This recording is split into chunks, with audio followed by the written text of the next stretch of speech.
L'UGTG appelait à la mobilisation pour lutter contre toutes les formes de précarité et de profitation. Plusieurs établissements de santé, des stations-service, des collectivités et des entreprises privées ont été gênés aujourd'hui. Le point dans ce journal. Les nouveaux rythmes scolaires favorisent-ils la réussite des élèves ?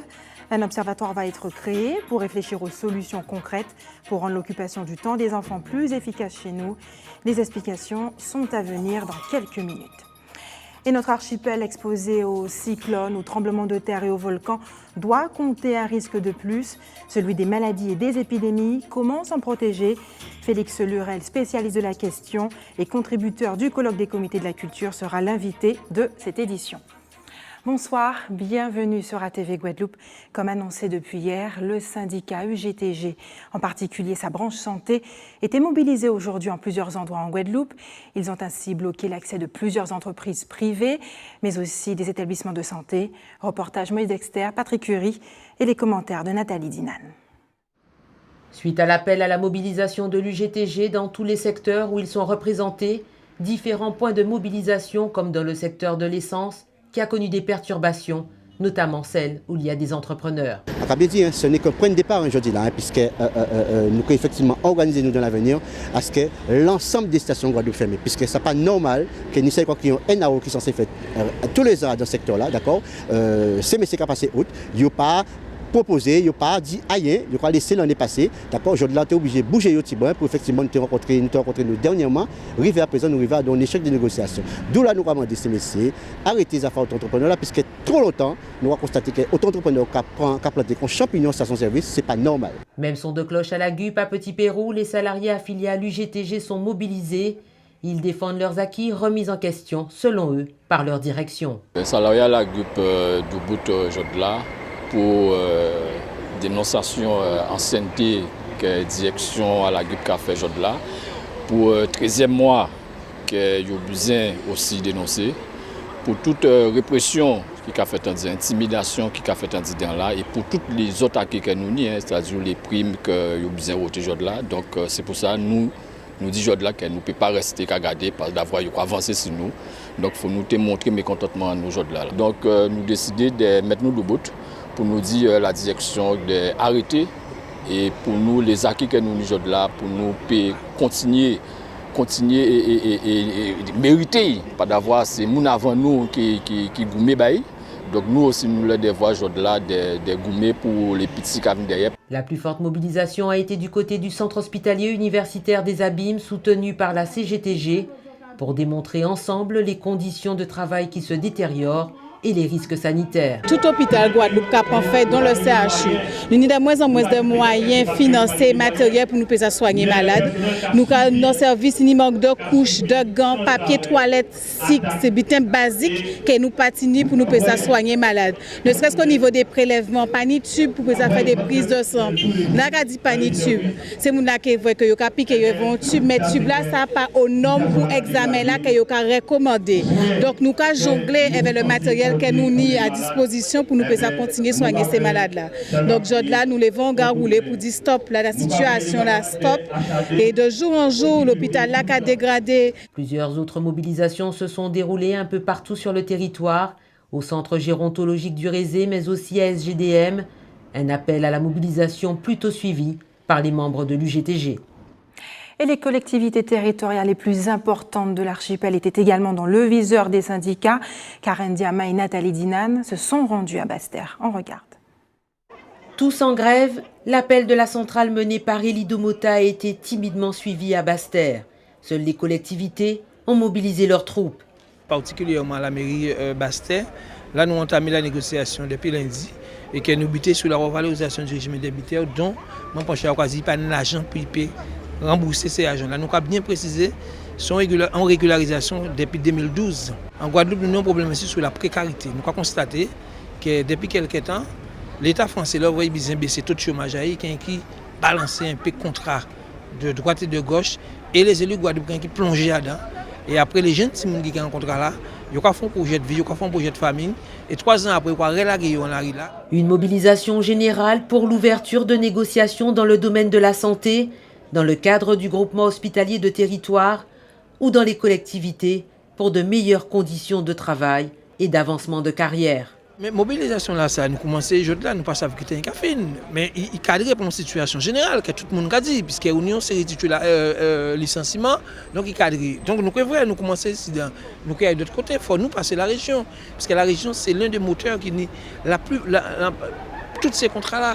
Et quand le président de la région, en tout cas le président actuel, a dit dans la campagne, c'est sous le chômage et sous la jeunesse. Et la violence, nous pouvons considérer en violence, il a échoué. Nous pouvons considérer, on l'année après, j'ai échoué en violence. Et je là, c'est qu'il a créé le chômage. Pourquoi? Parce que là, il prend ces contrats-là, il a gagné 3 mois après. L'UGTG exige un véritable plan de formation pour les agents, une obligation pour les collectivités. Je là, au niveau des examens professionnels de catégorie C et GL4, nous avons estimé un taux d'échec énorme. Nous avons un taux d'échec énorme. Et ces agents-là ne peuvent pas sortir échelle 3 puis passer échelle 4. Donc ça, nous avons dit, faut mettre un accompagnement quelconque.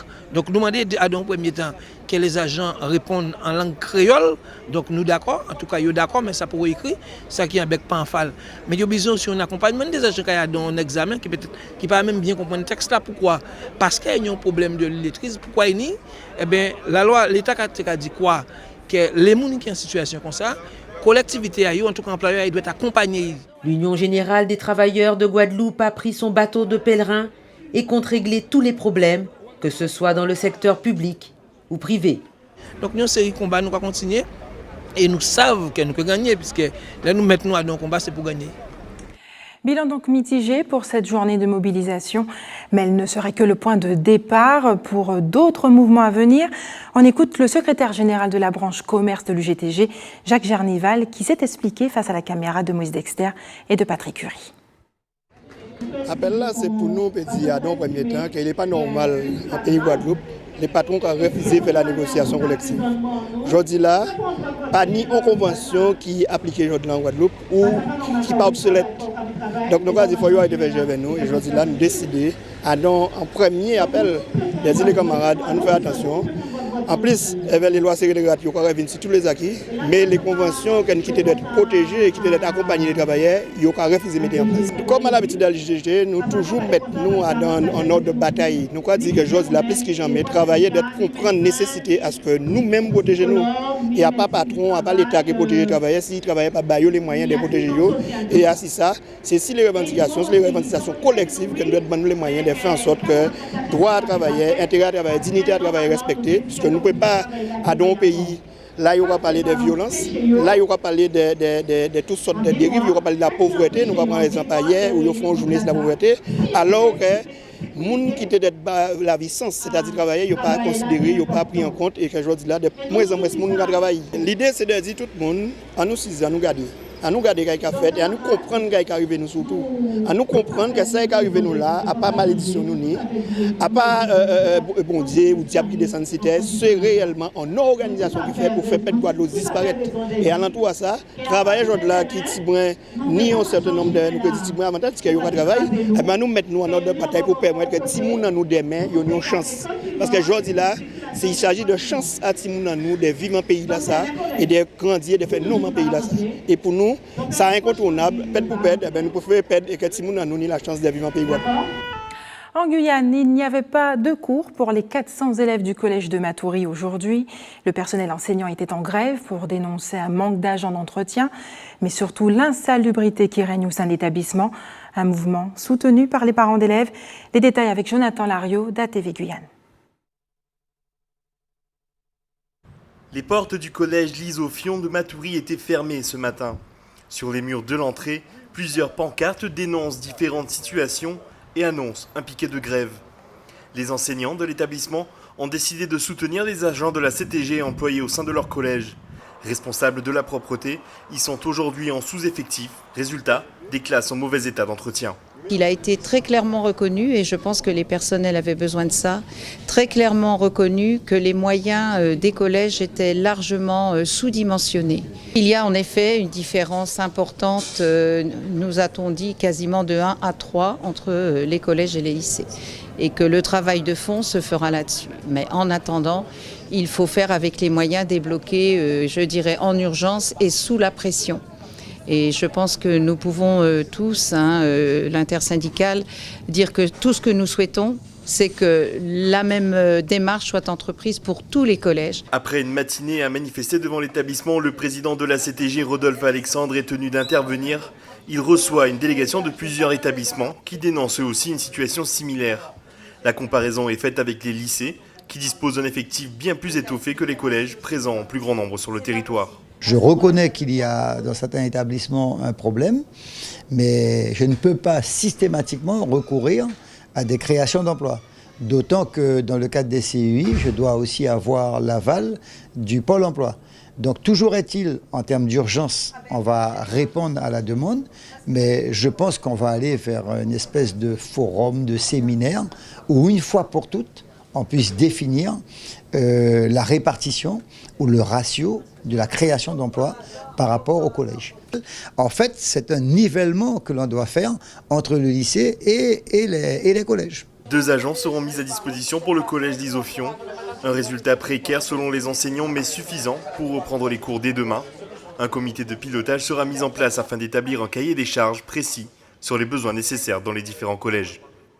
En Guadeloupe, 12% des personnes sont concernées par le handicap. Comment vivent-elles leur handicap au quotidien? Pascal Jacob, bonsoir. Bonsoir. Merci d'avoir accepté notre invitation. Vous êtes connu pour être un fervent défenseur de la cause de l'intégration des personnes handicapées.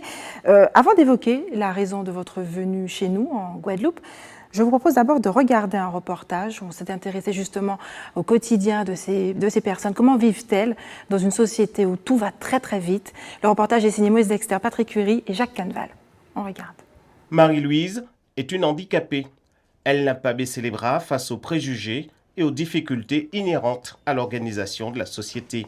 Très active, elle préside l'association guadeloupéenne de soutien aux handicapés dans la commune de Sainte-Anne. Marie-Louise est mère de 2 enfants, une aide à domicile, l'appui dans les gestes de la vie quotidienne. Eh bien, la journée d'aujourd'hui, comme Mathias était là, on a préparé à manger, j'ai fait ma lessive, et donc j'ai commencé à plier mes vêtements. Donc j'ai des dossiers qu'on a préparés, et fait mes petites affaires tranquillement. Certains sont adaptés, certains ne sont pas adaptés. Mais bon, on fait avec. Parce que là, quand on fait avec, je dis, nous, on se bat, on fait avec. Parce qu'on avait amené un grand combat vis-à-vis de l'accessibilité dans pas mal de communes de la Guadeloupe. Et donc, j'ai vu, après nos activités, moi, j'ai constaté que tout est revenu auparavant. Donc, c'est un peu décevant, mais bon. Paulette, elle, est bénévole au sein de la même association. Elle est la sœur aînée d'une personne à mobilité réduite. Pour elle, il faut se battre au quotidien pour ne pas se laisser gagner par une forme de sinistrose. Et c'est pas évident du tout, parce que vu la situation de Marie-Louise, c'est encore pire, parce qu'elle doit assumer certaines tâches. Notamment, c'était la secrétaire, elle fait tout, elle doit envoyer le courrier, elle doit faire ceci, elle doit faire cela. Et la plupart du temps, quand nous devrions sortir, ou elle doit aller voir dans une autre mairie, c'est à ce moment-là que moi je lui rends service, je sors avec elle si elle a besoin de se déplacer, des choses comme ça. On a commencé, mais c'est pas évident du tout, parce que la société même n'accepte pas tellement les handicapés. Avant, les handicapés étaient dans des chambres cachées. Maintenant, on essaie par ce biais de les faire sortir. Nous avons déjà voyagé un peu partout pour essayer de les faire sortir et de voir autre chose. Parce que c'est intéressant, même si quand je dis ils ne comprennent pas, mais au moins ils se déplacent d'une manière ou d'une autre où ils peuvent voir des choses qui sont vraiment intéressantes. 49 000 personnes sont concernées par une situation de handicap en Guadeloupe. Cela représente près de 10% de la population. Le sentiment que tout n'est pas entrepris pour faciliter la vie et l'accès aux soins est largement dominant dans cette catégorie de la population. La société n'accepte pas ces personnes, vous êtes d'accord? Je ne crois pas que la société n'accepte pas. Je pense que la société ne connaît pas le handicap. ne connaît pas bien cette différence, qui pourtant est une merveilleuse richesse qui nous permettrait d'évoluer énormément. Lorsqu'on est parent d'enfants handicapés et qu'on a été aussi parent d'enfants qui ne l'étaient pas, on se trouve pour ceux qui ne sont pas handicapés sur une route qui est toute tracée, l'école, l'emploi, l'ensemble des choses, et on réussit. Et dès qu'on a un enfant handicapé, dès la crèche, il y a un obstacle, et c'est très difficile d'arriver à être dans la rue en étant handicapé. Pascal Jacob, justement, pour les téléspectateurs qui ne vous connaissent pas, c'est un sujet que vous connaissez très bien, puisque tout a été bousculé avec la naissance de vos 2 enfants polyhandicapés. Comment vit-on cette situation en tant que parent, en tant qu'accompagnateur? Être parent d'enfants handicapés, découvrir que son enfant est handicapé, c'est très très difficile. C'est difficile pour essayer de trouver pour chacun de ses enfants une route, surtout quand celle-ci pratiquement n'existe pas. Alors, moi j'ai eu 2 enfants, Romain, et 5 ans après, nous avons eu Clément. Romain était infirme moteur cérébral et a été épileptique au dernier stade. Clément était infirme moteur cérébral avec des syndromes autistiques.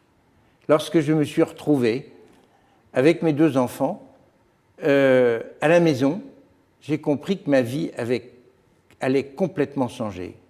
Mais c'est plus tard que je me suis rendu compte que d'avoir des enfants comme ça, c'est une chance de les rencontrer, c'est de découvrir des personnes absolument extraordinaires. Extraordinaires face à un monde ordinaire qui, de temps en temps, ne le comprend pas. Le handicap fait peur. Le handicap crée des préjugés. Mais lorsqu'on a pu arriver à s'en approcher, à le rencontrer, on s'aperçoit que finalement, c'est possible de vivre avec. Ce fameux vivre ensemble sera bien évidemment quelque chose qu'on va retrouver en Guadeloupe. On va le retrouver comme en métropole. Mais en Guadeloupe, il y a une chose que j'ai repérée. Ça fait 48 heures que je suis là. J'ai eu l'occasion de rencontrer Marie-Louise et de parler avec elle hier. Eh bien, sachez quand même que je me suis rendu compte que la famille était encore extrêmement accueillante à la personne handicapée, ce qui est déjà moins le cas au niveau de la métropole. En tout cas, votre expérience vous a permis de toucher du doigt cette réalité et vous a permis d'élaborer un rapport sur l'accès aux soins des personnes handicapées. Deux rapports que vous avez remis, l'un en 2012 et l'autre en 2013 à la ministre de la Santé Marisol Touraine, qui a abouti à la charte qui porte le nom de votre enfant, Romain Jacob. Que prévoit-elle pour changer la vie des handicapés, des personnes handicapées? Alors d'abord, la charte, elle est née dans les DOM. À La Réunion, pas encore en Guadeloupe, et je suis très très très content qu'on la signe demain en Guadeloupe. Pourquoi? Elle est née parce qu'il fallait que l'ensemble des acteurs, les personnes qui sont dans la médecine de ville, les personnes qui sont dans l'aide à domicile, comme dans l'hospitalisation à domicile, les gens qui sont à l'hôpital ou les gens qui sont du médico-social, c'est-à-dire les lieux d'hébergement et d'accueil de personnes handicapées dans des établissements. Eh bien, la santé aujourd'hui des personnes handicapées ne dépend pas de l'un séparé de l'autre, mais dépend de tout le monde, de tous ceux réunis. Qu'est-ce que nous nous sommes rendus compte très vite? C'est que ces gens-là ne se connaissaient pas, ces gens-là ne parlaient pas le même langage, et ces gens-là ne savaient pas qu'ils pouvaient s'entraider. Là, vous parlez des acteurs de la santé, des professionnels de la santé. Mais pas que la société. Le médico-social, ce sont des acteurs de l'accompagnement. Alors, nous avons proposé d'écrire une partition commune qui est un texte qui est compris par tout le monde et qui est le guide des bonnes pratiques de l'accès aux soins des personnes handicapées. Ce guide permet à l'aide à domicile, à l'hôpital, à la médecine de ville ou au médico-social, de repenser sa manière et d'accueillir avec compétence la personne handicapée quand elle l'aura compris, quand on aura fait la formation.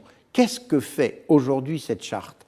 Elle a 6 axes essentiels. Le premier, c'est de soigner la personne handicapée comme tout le monde, comme toute autre personne. Et ça, c'est donner aux médecins la possibilité de le faire. La deuxième chose, c'est de ne pas soigner trop tard. Vous vous rendez compte que lorsqu'on découvre une tumeur sur une personne valide, elle fait en moyenne 3 mm. Lorsque l'on découvre cette même tumeur sur une personne handicapée, elle fait en moyenne 4 cm.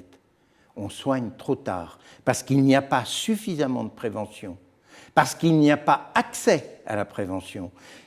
On soigne trop tard parce qu'on a oublié qu'une personne handicapée sur 2 ne sait pas dire qu'elle a mal, ne sait pas dire où elle a mal, et de temps en temps ne sait pas qu'elle a mal. Et puis, ne pas soigner trop tard, c'est aussi avoir un diagnostic précoce.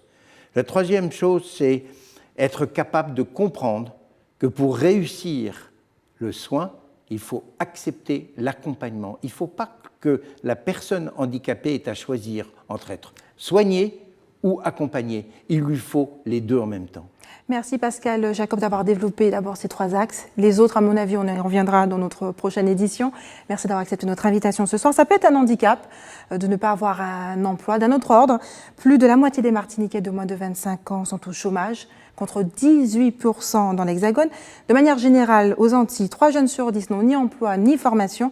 Ce sont les chiffres alarmants qui ont été publiés par l'INSEE dans le cadre d'une enquête. Quel avenir pour la jeunesse antillaise? Le dossier est signé Anaïs Gall d'ATV Martinique. On regarde son reportage. Depuis 2 ans, Gaëla est élève à l'école de la Deuxième Chance. Suite à une grossesse survenue pendant qu'elle était en terminale, la jeune femme a dû interrompre ses études. C'est mon petit frère qui m'a mise au courant de l'école avec sa copine. Et je me suis dit, bon, tant qu'à faire, vu que je suis là, je vais y aller.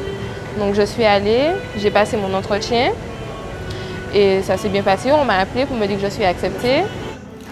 Aujourd'hui, à 24 ans, Gaëla s'apprête à repasser son bac en candidat libre. En plus de ses cours la semaine, l'établissement l'encourage à trouver un emploi pour financer ses études. Elle sait que le parcours ne sera pas évident. Dans certains emplois, on te demande un diplôme avec de l'expérience. Et si tu n'en as pas, des fois on te recale, on te dit non. C'est décourageant, mais quand tu es motivé comme moi, tu n'abandonnes pas. Comme Gaëla, près de 150 Martiniquais de 16 à 25 ans demandent une deuxième chance chaque année. Victimes de décrochage scolaire ou d'une grossesse prématurée, le profil des jeunes est varié. L'établissement leur permet alors de retourner vers l'emploi. On a une population de jeunes illettrés, tout comme on a une population de jeunes, par exemple, qui ont simplement échoué au bac général. Voilà, et tout le panel qu'il y a entre les deux, on va dire. Donc vraiment, on accueille des jeunes de tout niveau. La seule chose qu'on leur demande, c'est de vouloir, c'est d'être motivé, c'est-à-dire vouloir et se donner les moyens d'eux. Donc, on ne fait pas à leur place. On fait des partenariats d'entreprise, bien sûr, pour essayer de faciliter leur placement, mais on leur demande, eux, d'aller eux-mêmes sur le terrain à la recherche de leur stage et de leur contrat. Au programme, remise à niveau dans les matières principales, cours de mathématiques, de français ou encore d'informatique, mais également aide à la préparation de CV et simulation d'entretien d'embauche. Chacun trouve réponse à ses attentes. J'étais déjà à l'université, une formation en comptabilité. Maintenant, je fais la mise à niveau pour intégrer l'université pour continuer la comptabilité. C'est bien, il t'encourage beaucoup et te montre comment il t'aide à faire ce que tu ne savais pas faire. C'est bon, c'est une bonne petite école pour se remettre à niveau. Et toi, par exemple, qu'est-ce que tu espères après? Vers quoi tu espères te diriger? Vers un emploi. Quel genre? Électromécanique ou bien chauffeur-livreur. Grâce à l'école de la seconde chance, Gaëla et ses camarades sortiront peut-être de la spirale du ni emploi ni formation. Selon l'INSEE, un Martiniquais sur 3 de 15 à 29 ans serait dans ce cas, une proportion bien supérieure à la moyenne nationale. Restez sur ATV Guadeloupe. Dans quelques minutes, l'Académie de Guadeloupe planche sur les rythmes scolaires pour favoriser la réussite des élèves. Et puis nous irons en Martinique où se tenait un forum pour l'emploi dans le secteur de l'hôtellerie. Il a pour objectif principal de développer les échanges, les analyses, les évaluations et les recherches scientifiques pour une meilleure prise en compte des rythmes scolaires et des besoins éducatifs des enfants. Un observatoire des rythmes et des temps de vie va voir prochainement le jour en Guadeloupe. Les détails tout de suite avec Isabelle Hamon. L'aménagement du temps scolaire est au cœur des préoccupations. Il s'agit lors de cette séance de travail de trouver des solutions pour favoriser la réussite des enfants en tenant compte du rythme et des conditions de vie. C'est le principal objectif de la mise en place de l'Ortège. On va d'abord voir quel est l'impact de ces différents aménagements du temps, parce qu'il y a plusieurs aménagements du temps proposés au niveau des enfants. Quel est cet impact sur les comportements des enfants, sur leur rythme et sur leur vigilance, leur attention et par voie de conséquence, donc leurs apprentissages. En fonction de ça, eh bien, on essaiera de tenir compte de cela et de modifier à la marge, bien évidemment, mais de modifier des emplois du temps qui seraient à l'encontre de tout bon sens. Et qui, bon, d'ailleurs, je ne pense pas qu'on trouvera ça. Mais enfin, on ne sait jamais. Dans ce cas, pas modifier, mais on va dire aux personnes qui ont mis ça en place, attention, là, il y a quelque chose qui ne va pas. Ce dispositif a sa phase d'évaluation. Différentes recherches et analyses concernant les rythmes de vie, des besoins éducatifs, le bien-être des enfants et les projets pédagogiques en lien avec les activités périscolaires seront évalués dans plusieurs établissements. Le fait qu'on ait choisi des écoles implantées sur différents territoires, que ce soit sur les îles du Nord, les îles du Sud et la Guadeloupe continentale, c'est quelque chose aussi qui nous permettra de voir dans quelle mesure les choses varient ou pas, et toujours dans l'intérêt de la réussite de tous les élèves de la Guadeloupe. L'objectif de ce rapport permettra à terme d'adapter les rythmes scolaires aux spécificités du département. Et nous avons cherché à connaître vos avis sur ces nouveaux rythmes scolaires depuis leur mise en application. Vos enfants sont-ils moins fatigués depuis? Vos réponses recueillies par Linda Kayarsi. Non, ça dépend des enfants. Il y en a qui sont hyperactifs, hein. D'autres pas. Ça dépend. Moi, je trouve qu'ils sont plus fatigués parce que le mercredi, j'en cours. Du lundi, vendredi, je trouve que c'est un peu long pour eux quand même. Ah non, elle n'est pas fatiguée, bon. Franchement, moi, je ne pense pas qu'ils soient plus fatigués. C'est juste une question Moi, pour moi, en tout cas, pour ma part, je trouve qu'ils vont à l'école un peu plus tard et ils terminent beaucoup plus tôt qu'avant, d'accord ? Avant, on terminait à 17h, on allait à l'école à 8h, on s'était beaucoup plus chargé avant que maintenant. Oui, donc effectivement, je l'ai constaté depuis 2 ans maintenant que l'école de Fernande Bonchamp l'a expérimenté. En 2014, c'est vrai qu'avec le changement du rythme scolaire et donc l'arrivée des activités périscolaires, mon fils est beaucoup moins fatigué parce qu'en plus, il se retrouve dans des activités qu'il aime bien. Du tennis, du football, de tout. Mais surtout ce que j'aime plus, c'est le football. Et ce soir, coup de projecteur sur notre biodiversité et les fragilités liées à l'insularité de notre archipel. Nous recevons pour en parler l'un des botanistes les plus connus de sa génération, le docteur Félix Lurel. Bonsoir. Bonsoir. Merci d'avoir accepté notre invitation ce soir. Vous êtes docteur en sciences et spécialiste de la question de la biodiversité. Vous avez apporté vos connaissances aujourd'hui au colloque de la culture qui s'est achevé ce soir au Memorial Act. La Guadeloupe a été particulièrement touchée ces dernières années par diverses épidémies, la dengue, le chikungunya, le Zika. Est-ce que nous sommes sur la route des épidémies et des maladies émergentes?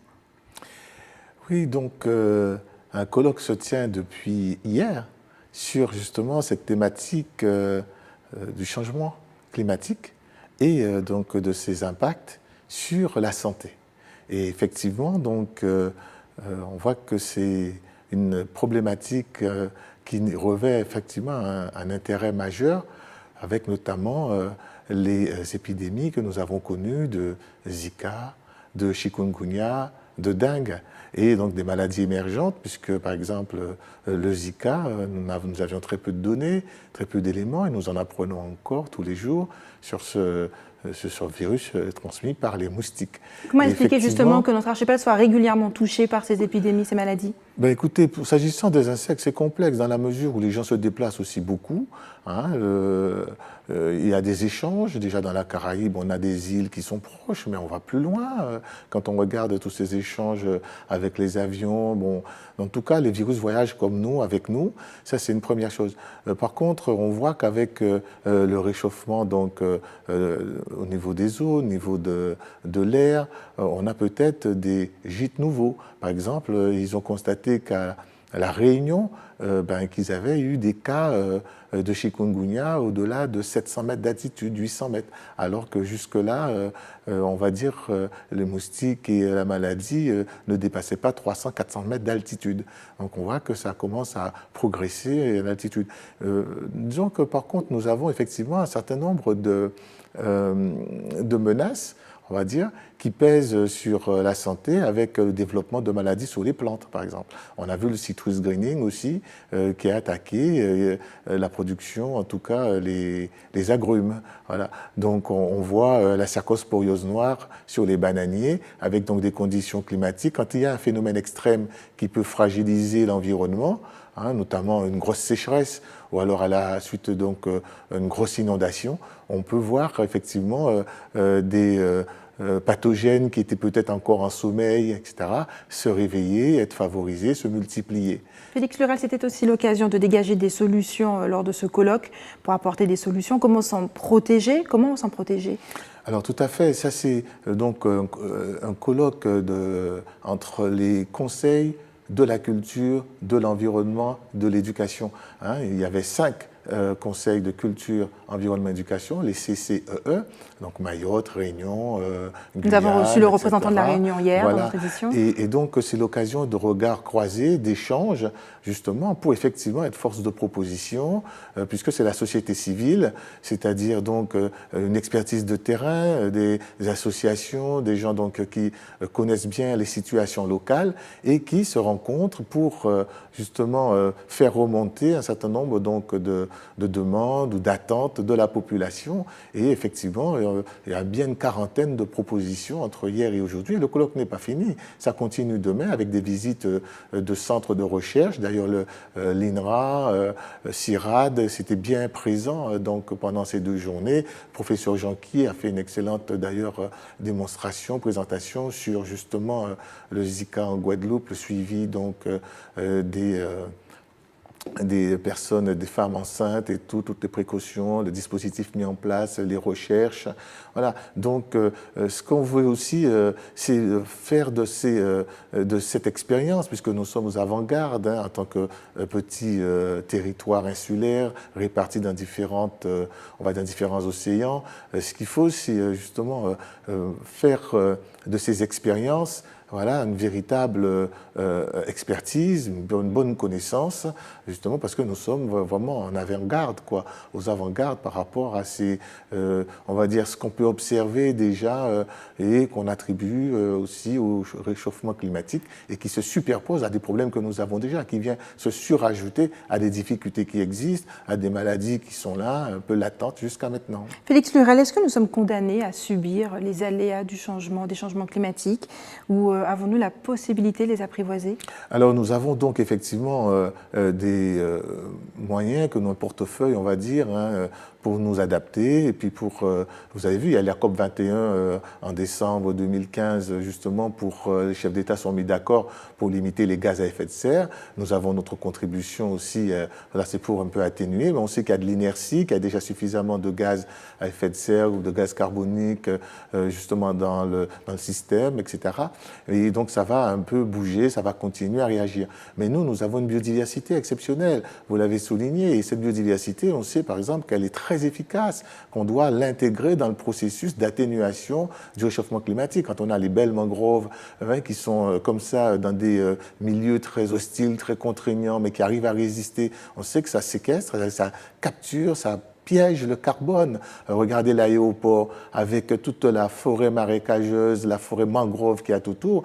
C'est un excellent puits de carbone. Il y a plus de 200, 500, enfin, je sais pas, des milliers de tonnes de carbone par an qui sont piégées, qui sont stockées là. Donc nous allons nous appuyer sur cette biodiversité qui est ingénieuse et dans laquelle on va trouver des solutions justement en renforçant donc les écosystèmes, en augmentant leur résilience, voilà, au niveau du territoire, au niveau des systèmes agraires, peut-être en multipliant le modèle un peu du jardin créole, en plantant des arbres fruitiers, en donc les Guadeloupéens peuvent jouer un rôle dans cette préservation? Mais naturellement, et c'est ça la société civile, c'est ce que les CCE ne cessent de marteler et mettre dans leurs propositions, c'est l'implication de la population, peut-être par aussi l'économie sociale, solidaire, les impliquer dans des chantiers. De façon concrète, que peut-elle faire? Planter des arbres, par exemple, protéger l'environnement, éviter justement d'avoir, enfin, on va dire, essayer d'avoir une vie la plus saine possible, se déplacer à pied, éviter justement d'avoir trop de consommation de carbone, vous voyez, être donc dans cette démarche-là. Et chaque jour, voilà, en appuyant donc sur la préservation, sur le renforcement de notre environnement et pour le garder le plus sain possible en termes de qualité de l'air, qualité de l'eau. Voilà. Et nous avons donc une ingénierie, nous avons des centres de recherche, nous avons ici un certain nombre donc de possibilités pour justement être à la pointe d'une bonne technologie, de bonnes adaptations, de bonnes observations. Félix Lurel, merci d'avoir accepté de répondre à nos questions ce soir. Restez avec nous. Nous partons pour la Martinique où plus de 200 demandeurs d'emploi étaient là, ont tenté leur chance au forum de l'hôtellerie et de la restauration organisé au stade de Dillon. Sur place, des emplois à la clé. Le reportage est signé Louise Sabas. Tracy est à la recherche d'un emploi. Bonjour. Formée au métier de la restauration, elle profite de ce forum et du job dating organisé pour déposer des CV. J'ai été employée polyvalente de restauration et du coup, par la suite, j'ai été au Restema. J'ai été formée aussi. En tant qu'employé polyvalent de restauration. C'est pour ça qu'aujourd'hui je me présente. J'ai bon espoir, j'ai rencontré les employeurs et j'ai confiance. Ils sont une centaine de jeunes à partager ce même espoir et ce job dating leur permet de mettre toutes les chances de leur côté. Au lieu de s'asseoir devant un écran à rechercher des emplois, c'est avantageux parce que nous, pouvons rencontrer les recruteurs directement. Face à ces demandeurs d'emploi, des professionnels. Ils sont à la recherche des profils les plus adéquats. Dans le milieu de la restauration rapide, c'est difficile de trouver des jeunes, on va dire, qui poursuivent le contrat jusqu'au bout, quoi. On peut trouver le bon élément et voir monter en échelon. Il faut dire que la manifestation tombe bien, surtout pour des hôteliers qui demandent du personnel en vue de la belle saison. On est proche du mois de décembre, donc l'activité touristique est importante en Martinique, notamment pour le Club Med. On aura un pic d'activité en décembre, en janvier, donc oui, on a besoin de profils. Professionnels de l'hôtellerie, de la restauration, conseillers et formateurs, ils sont une quarantaine à recevoir les jeunes invités par la mission locale du centre de la Martinique.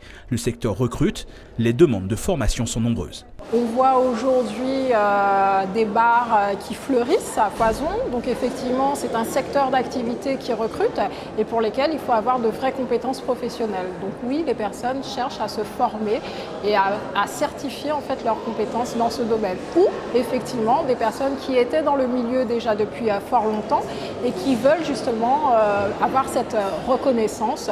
En Martinique, il serait plus de 5000 à chercher un emploi dans l'hôtellerie et la restauration.